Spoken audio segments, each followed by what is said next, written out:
Hey guys, Miss Miklos here, and today we are going to be learning what is called the fundamental theorem of algebra. And yes, fundamental does show us that this is really important.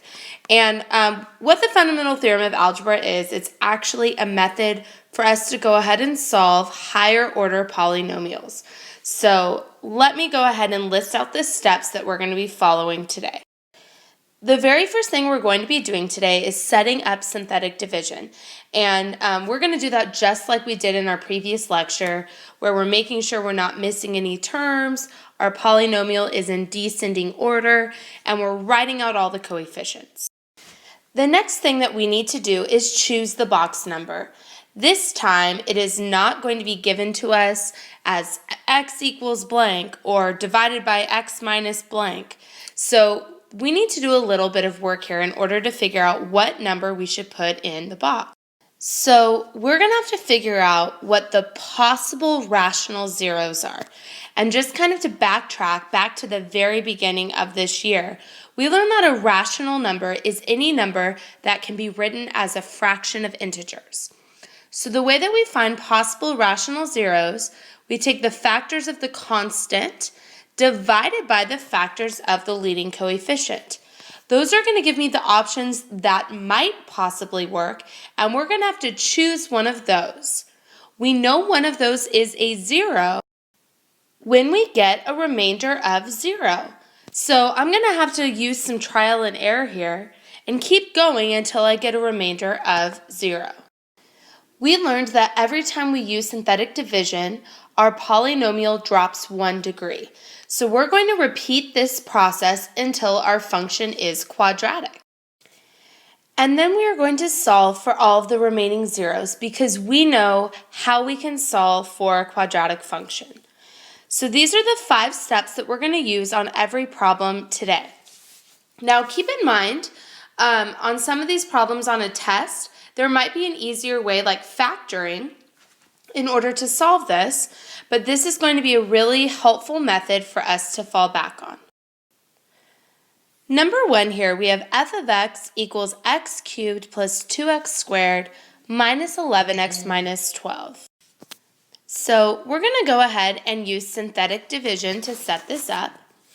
And so I'm going to list out all of our coefficients, and I notice that I'm not missing any terms and it is already in descending order. The other thing I need to do is figure out our possible rational zeros. So I took the factors of our constant, so negative 12, which would be 1 and 12. Notice I put plus or minus on each of these because it could be a positive 1 times a negative 12 or a negative 1 times a positive 12. 2 and 6 and 3 and 4.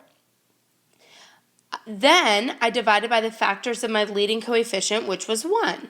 So my only factor there was plus or minus 1. So these are our options. So if we look, we actually have 12 numbers that could possibly work here. Now, unfortunately, based on the degree here, I know only 3 of these numbers could possibly work. And it might even be less than that depending on how many real zeros we have that are rational. So at this point, it could be kind of like a little bit of a guess and check. So I'm going to start out here with trying 1. Okay, so I'm always starting by bringing down my first number. 1 times 1 is 1. 2 plus 1 is 3. 3 times 1 is 3. Negative 11 plus 3 is negative 8. Negative 8, so I get negative 20. I know that this did not work. And the reason why I know that is because we ended up with our final number here that is something different than 0. I know I want 0 to be my final answer. Okay, so let's try another number. Let's try negative 1 this time.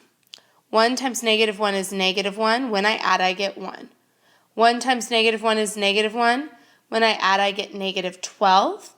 Negative 12 times negative 1 is 12, and we get 0. So we're excited. And off to the side, I already know x equals negative 1 is going to be one of my answers. Now we said that we need to keep doing this until my polynomial is quadratic. Looking here, this is cubic, and we know it always drops down 1 degree.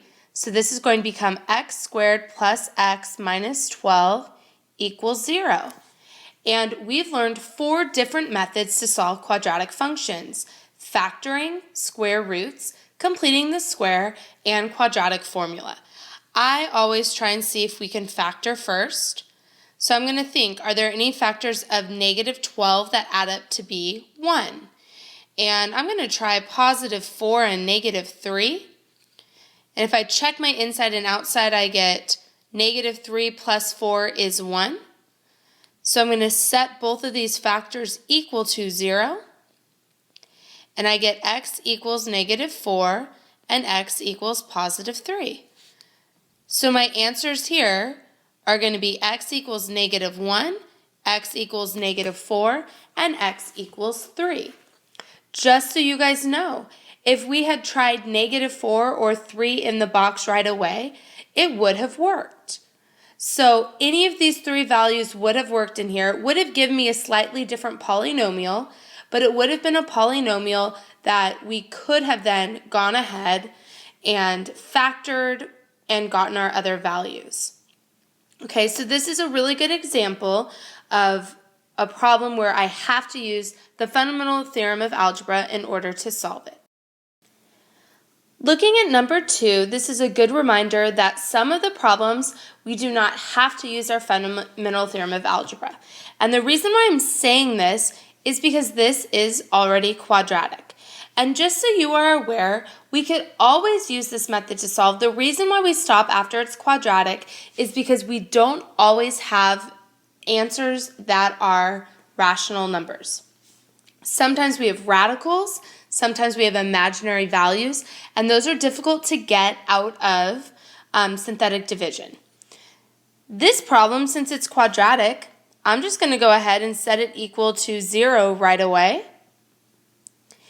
And then I'm going to factor this. There's not a GCF, so I know 2x and x are my only ways to get 2x squared.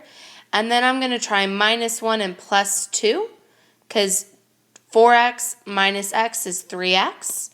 When I set these equal to 0, I end up getting 2x equals 1, so x is 1/2, and x is equal to negative 2. Okay, so these are our 2 different x-intercepts. We know that that is where these would cross the x-axis. Number 3, we have a quartic function here, and if we wanted to, we could use the fundamental theorem of algebra. However, whenever I see a function that has x to the 4th, x squared, and then a constant, I would always see if we can factor it first. The reason being is that it's going to save me time, okay, because when I use fundamental theorem of algebra, it can take some time because I'm kind of guessing and checking to see how these answers work. So I'm going to go ahead and take this function and set it equal to 0. And I know that the way to get x to the 4th would be x squared and x squared. Factors of 20 that add up to be negative 9 would be negative 5 and negative 4. I can actually factor x squared minus 4 further because that is our difference of squares pattern. And now I'm going to set all 3 of these factors equal to 0. And so I get x squared equals 5. So x is equal to plus or minus radical 5. X equals negative 2. And x equals positive 2. So those 4 answers would be solutions. Now, if you had gone ahead and set this up using synthetic division, 2 and negative 2 both would have worked in the box. The problem we would have is that plus or minus radical 5 would not work. And that'd be okay. Like, you could use these 2 and you would get a quadratic equation that would look like this, which we could have then solved for our remaining 2 zeros. Okay, time to step it up.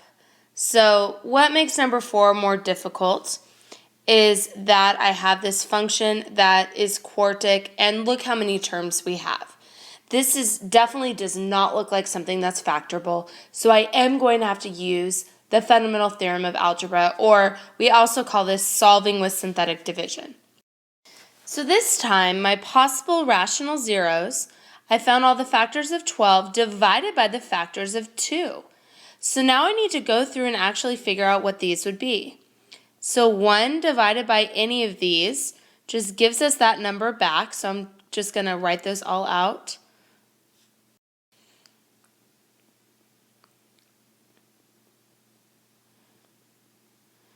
Then I have to do all of these divided by 2. So 1 divided by 2 is 1/2. 12 divided by 2 is 6, and I already have 6 written down, so I don't need to write it again. 2 divided by 2 is 1, that's already written. 6 divided by 2 is 3, that's already written. 3 divided by 2 is 3/2. 4 divided by 2 is 2. So if we look at this, we actually have a lot of different options here. In fact, we have a total of 16 choices, and that can kind of be a pain. And let's go ahead and just kind of think of a shortcut that we could possibly use. Okay, so I want to go through a shortcut that we can use to help us figure out what box numbers we should actually put in. And so I'm going to go ahead and press y equals, and if we have anything that is graphed, we should clear those out. And I'm actually going to go ahead and type in the function 2x to the 4th minus 5x cubed minus 11x squared plus 20x plus 12. Okay, and I'm going to press zoom 6 and graph this. And we can definitely see where it appears to kind of cross. And we haven't gone through a ton of stuff on here, but it does look like it crosses at 2 and at 3 and at -2. I'm not quite sure where that's at. I'm guessing -1/2. One thing we can do, if you press trace, there we go. This actually allows us to input any x value, and it'll show up right here, and it will give me the output or the y value. So for example, I think 2 might be a 0, so I'm going to press enter, or I'm going to type 2, press enter, and it tells me it's 0. I could do the same thing with 3, with -2, and it's telling me that those are all zeros. So even though we have a ton of choices, it would be in my best decision to use one of those values as my box number. Now, obviously on our tests and on quizzes, I'm grading all your work, so it's really important that I see the steps. This is just a tool that can help us in finding answers that are actually going to work. So now that we've graphed that using our graphing calculator, I'm going to go ahead and set up our synthetic. So I have 2, -5, -11, 20, and 12. And I'm going to use one of those numbers that we saw that worked, that was a 0 on our graph. So I'm going to try 2. So I'm going to bring down my 2. 2 times 2 is 4. -5 plus 4 is -1. -1 plus 2 is -2. When I add, I get -13. -13 times 2 is -26. When I add, I get -6. -6 times 2 is -12. And hooray, we get 0. And that makes us really happy. And if I went to go and write this as a function, this is x to the 4th, so this would be x cubed. We said we need to continue using the fundamental theorem of algebra until this is x squared. So that means I need to go another round. So now I need to choose another value. So I'm going to try -2 this time. So I'm bringing my 2 down. 2 times -2 is -4, so I get -5. When I multiply, I get 10, so I get -3. When I multiply, I get 6, so I have 0. So now I have 2x squared minus 5x minus 3 equals 0. And I'm going to go ahead and factor this, so I know it's going to be 2x and x. And let's try this out. I know it's going to be a 3 and a 1, so let's try plus 1 and minus 3. So I'm going to set those equal to 0, and I get x equals negative 1/2. And when I set my other one equal to 0, I get x equals 3. So my answers here are 2, negative 2, negative 1/2, and positive 3, which it would make sense that all 4 of these are zeros because our original degree here was 4. Now, if I hadn't graphed it in my graphing calculator, that's fine. I just would have probably had some ones where I did not get 0 right away, so I would just have to keep trying until I finally got a remainder of 0. Moving on to number 5 here, I have f of x equals x to the 5th minus 2x to the 4th plus 8x squared minus 13x plus 6. So first thing, once again, that we're going to do is find our possible rational zeros. And this time it's really nice because, first of all, my leading coefficient is 1. Secondly, with 6, I only have 8 options, so that makes my life a lot easier to work with. So I'm going to go ahead and do this one without using our graphing calculator, and maybe we'll go ahead and check that at the end. Notice, as I write this out, I was missing this term right here. I don't know why I was circling x squared. I was missing the x cubed term, so I put a 0 in. So I'm going to go ahead and draw this out, and I'm going to try 1 to begin with. I always start with 1 and negative 1 just because I think those are the easiest numbers to work with. Now, as you can see, I'm multitasking, and I'm talking as I'm going through synthetic division here. And I noticed as I went through that, I'm really happy because I got 0, and that worked. Now the problem is, this is still x to the 4th power.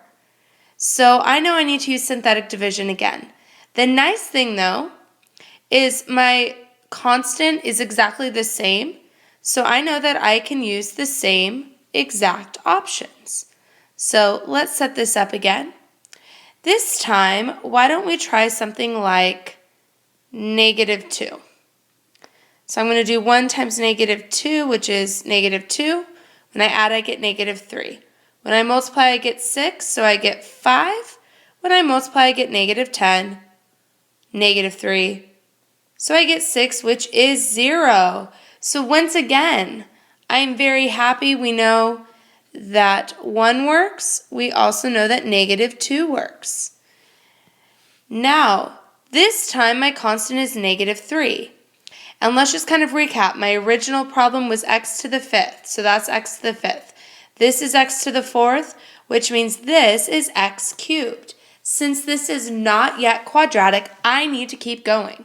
So, my constant is negative 3, so that throws away some of my options. It means 2's are not going to work and 6's are not going to work because I know that those are not factors of 3.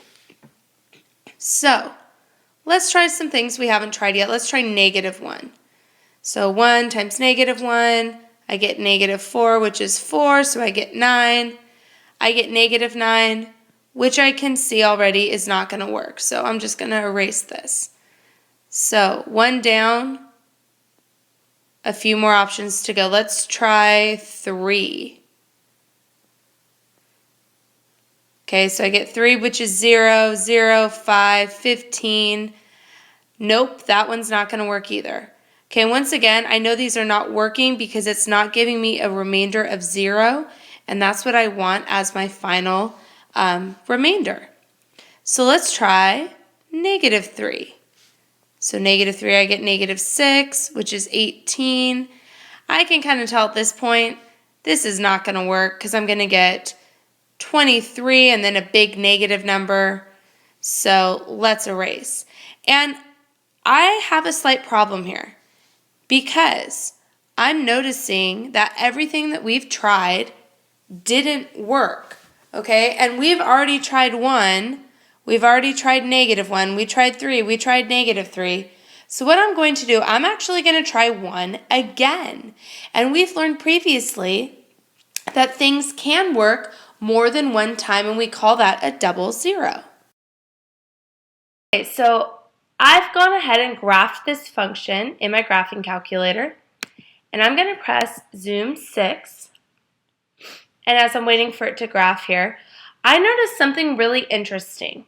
Okay, so far we found our answer was 1, and we found an answer of -2. It looks like -2 is right here. And something really strange happens at 1. In fact, it looks like it bounces off of the x-axis. And we said specifically, when I have something that bounces off the x-axis, that means that I have a double zero. So that will confirm the thought that I should try 1 again. Now, another thing that I want to point out. This was x to the 5th, which means we should have 5 zeros. Looking here, I only see 1, 2, 3, which means that my other 2 zeros are probably imaginary. Or else I made a mistake, so I'm going with the fact that they're imaginary. So we're going to go ahead and put in 1 again after looking at that graph. 1 times 1 is 1, so I get -2. 1 times -2 is -2, so I get 3. 3 times 1 is 3, so I am happy because 1 worked again. Now, I want to point out that once we have a 0, that does not always mean it works again. In fact, I normally wouldn't try those until those are the only options left. Here, though, as we saw in our graph, that fact that it worked twice meant that it bounced off of the x-axis. I also now finally have a function that is quadratic, so I'm going to set it equal to 0.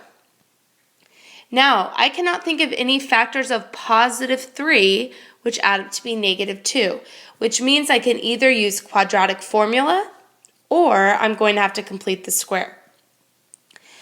So you guys know me. I'm going to complete the square because I think we need practice on that and I like it. So I'm going to take -2, divide it by 2, and square it. So I'm actually going to add 1 to both sides. So I get x minus 1 squared equals -2. When I square root both sides now, I get x minus 1 equals plus or minus I radical 2, or radical 2i, we could write it either way. So x equals 1 plus or minus I radical 2. So I'm going to write those in as my other 2 zeros. Now notice I have 5 answers here, which definitely makes sense. And this idea of having 2 imaginary answers matches what we thought should be the case when we went ahead and looked at the graph of this function. Our final 2 examples have a different set of directions. This time it's only asking us to find the real zeros, which means if we have anything that is imaginary, we're going to throw it out. So looking at this function, I can kind of tell that factoring by grouping is not going to work here. So I'm going to set up synthetic division. It is nice that it is x cubed, it's cubic, which means I'm only going to have to use synthetic division once. When I find our possible rational zeros, I notice that there are only 8 values because there are 8 factors of 8, and our leading coefficient is 1. So I'm going to go ahead and I'm going to do this without graphing this one. I'm going to try 1 to start off because that's normally what I start with. 1 times 1 is 1. When I add, I get -2. -2 times 1 is -2. When I add, I get -8. When I multiply, I get 1. And I should be really happy because my guess worked right away, which saves us a ton of time. So my function is x squared minus 2x minus 8 equals 0. And I'm going to try and factor this. So I need to think what factors of -8 add up to be -2. And I'm going to try -4 and +2 because 2x minus 4x is -2x. When I set these equal to 0, I get x equals 4 and x equals -2. So my answers are x equals 1, x equals 4, x equals -2. If we went ahead and graphed this in our graphing calculator, we would see that these are the only 3 x-intercepts for this function. Okay, final problem of this lecture. So I have a quartic function. I definitely cannot factor that, so I'm going to have to set up synthetic division here. So I have 1, -5, 7, 3, -10. Notice we were not missing anything. My possible rational zeros here would be the factors of 10, which would be 1 and 10, and 2 and 5, divided by the factors of 1, which just give me those 4 numbers. So let's go ahead and let's try some things out here. Let's try 1 to start with. 1 times 1 is 1, so I get -4. -4, which is 3, so I get 3, which is 6. At this point, I can tell that that's not going to give me a remainder of 0. And the reason why I can tell that really quickly is because this value right here, I would need to have a 10 there, so I can see that that's not working. So now I'm going to try a -1. So I get -1, which is -6, +6, 13, -13, -10, and 10, which gives me a 0 and makes me very happy. So I know x equals -1 is one of my zeros. Now this function here is x cubed, so I need to continue going. So now let's go ahead and let's try 2. So I'm going to bring this down. 1 times 2 is 2, so I get -4, -8, so I get 5, 10, so I get 0, which once again makes me very happy. So x equals 2 is my answer. So this gives us a function of x squared minus 4x plus 5 is equal to 0. And we're going to have to go ahead and solve that now. So I'm thinking that we should probably try and factor it first, but unfortunately there's no factors of 5 that add up to me -4. So I'm going to do this over here. I'm going to go ahead and subtract 5. And if I'm completing this square, I would divide by 2 and add 4 and add 4. And I notice right away that I'm going to have a negative number over here, which means that we're going to have imaginary values. Our directions told us to only find the real zeros, so that means that my only 2 real zeros are -1 and 2. If we graphed this, even though there are 4 answers, there are only 2 that we will see on the graph because there are only 2 x-intercepts. So this is a way that we can find zeros of any degree. Okay, the only limitation is it really is only finding our rational zeros, but that often is enough to help me to get it to be quadratic, where we can find all the zeros that we have to deal with.